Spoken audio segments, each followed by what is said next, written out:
Hi friends, வணக்கம். உடுமலையிலேருந்து நடராஜ் பேசுகிறேன். சுத்தமான பெருவெடை குஞ்சு 2 குஞ்சு சேல்ஸுக்கு போட்டிருக்கோம். விற்பனைக்கு போட்டிருக்கேன். இந்த கருப்பு குஞ்சுகள் வந்து பார்த்திங்கன்னா, 2மே கருப்பு நிற குஞ்சுகள், கருங்கால் குஞ்சுகள். மூக்கும் கருப்பு, காலும் கருப்பு. ஆனால் வந்து நிறம் மாறலாம். ஏன்னா இது 1 மாத குஞ்சு. 1 மாத குஞ்சோட சைஸ் வந்து பார்த்திங்கன்னா, கால் ஊக்கம், அதோட கழுத்து நெட்டு, உடல் அமைப்பு இதெல்லாம் பார்த்திங்கனாலே தெரியும். ஆனால் வந்து நிறம் மாறும். ஏன்னா வந்து சுத்த கருப்பாகவும் வரக்கு வாய்ப்பு இருக்குது. இல்லை காலப்போக்கில் நிறம் மாறினாலும் மாறும். ஏன்னா நான் போட்ட சேவல் வந்து பார்த்திங்கன்னா, மயில் கருப்புக்கு போட்டேன். ஸோ அதனால் நிறம் மாறும். இந்த தூய பெருவெடை குஞ்சு வந்து யாருக்காச்சும் வேணுங்கிறவங்க என்னோட நம்பருக்கு கால் பண்ணுங்கள். இன்னொன்று, இந்த இனவழி வந்து பார்த்திங்கன்னா 7 கிலோ லைனேஜில் வரக்கூடிய இனவழி.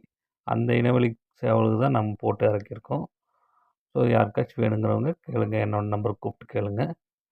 அதுக்கப்புறம் பார்த்திங்கன்னா, இந்த கூண்டு மேலே உட்காந்துருக்கக்கூடிய சேவல்லாம் பார்த்திங்கன்னா, எல்லாமே அந்த லைனேஜ், அந்த 7 கிலோ லைனேஜ் வரக்கூடிய சேவலுங்க. இதோட வயது பார்த்திங்கன்னா 3 மாதம் தான்.